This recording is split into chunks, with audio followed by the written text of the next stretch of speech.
Hello and welcome to Code with JV, AI snapshot number 4, and it's a big one. If you're a GPT Plus user, you may have logged in and seen a little warning in the right-hand side, and when you go here, Bing search has been disabled. Apparently, people figured out that you can use the Bing search feature to get behind paywalls and essentially get the raw material. So someone tweeted about this, and then people retweeted it, and then OpenAI pulled the feature. They're working on a fix for it. OpenAI have also opened up the GPT4 API. And now more people have access to it. We're going to see the speed of applications built on top of it going a bit faster. Oh, and another thing that we've got is, hey, Code Interpreter. This is a really good overview of what you can do with Code Interpreter. Essentially, it is a way where you can upload files, and ChatGPT can write Python code to analyze those files and make graphs for you. So the virtual data analyst has been the main use case I've seen people pitching, but it can take up to 100 megabytes of uploaded files, and it can do a whole bunch of things for you.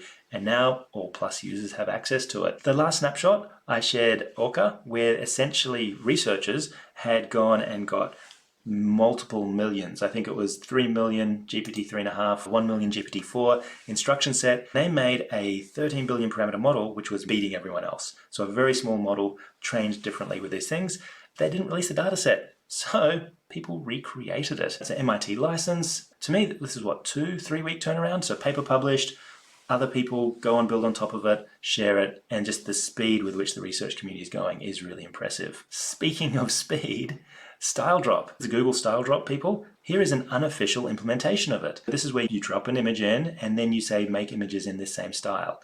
And you can play around with it online. Here is me making a Boeing 747 taking off like Van Gogh would have seen it. It's just another example of people outside of the researchers go and build on top of it and publish, and other people could start to build on top of what they're doing. LMSys, the crew behind the chatbot arena, well, they've been messing around with LongChat, which is a new model, and it's all about larger context windows. Their model is 7 billion, 13 billion parameters, so you can run it locally. They're starting to get up to 16,000 tokens, which is getting quite comparable with GPT-4's 32,000. There's just a ton of energy and research going into how do we get larger context windows. As you get bigger context windows, we're going to see chatbots which don't forget as much during the chat, or read an entire book and remember all of it and not just pieces of it. There's a lot of fascinating applications as the context windows increase. Merlyn Mind, education-specific language models. So open, built on top of Llama, curriculum aligned, hallucination resistant, age appropriate.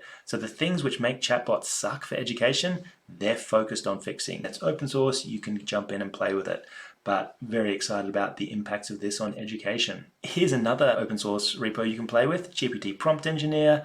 Essentially, it's using GPT-4 and GPT 3.5 to say, hey, come up with 20 prompt ideas and then test how good they are and compare them against each other. So it's using GPT-4 as the judge or the arbiter to say, how good is this prompt? What I think is interesting here is that as we start to see a lot of models coming out, then I think we're going to see more applications where you start to have a blended approach where maybe there's a local model on your phone or your computer, or the really expensive strong model on the internet, and maybe a mix in between. Having different models playing with each other to do different tasks, such as we'll just do 1,000 things and then see which ones are good, or generate training set for fine-tuning another model.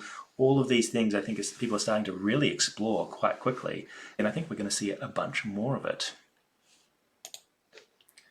Speaking of open data sets, Mindweb, Ohio State University, they have basically gone and generated a data set of people doing tasks on the web so that you can train models to say, hey, can you go to this website and book me an airplane ticket? Or can you go to this calendar and do this? Or can you go and leave a review here? So common tasks that you might want an agent to do for you. And guess what? Open data set, anyone can build on top of it. You're probably getting an idea of the theme. This is in the last month or so. There's just so much stuff happening in the open space, which is pretty exciting. This is Ethan Mollick again. Fascinating example using Bing, saying, hey, just go and search for fashion trends, and could you go and then generate some images of shoes which are on trend, so be a virtual fashion designer, and then it goes on to say, actually, can you critique those designs, say what you like about them, say what you don't like about them, and then redo them and iterate? So it's got this sort of self-referential thing, and who knows if the designs are any good, but Bing has the ability to read images, to generate images, to browse the web, and it's got the smarts of GPT-4 in there. Microsoft, being the mongrels they are, you can only use it in the Edge browser, which makes me not use it very much. But I do think it's a hint about the sort of things you're going to start to see from these tools as they become multimodal. As you start to say, hey, go and do these kinds of work and ideas, like, hey, a novice doing this stuff is probably going to make bad shoes.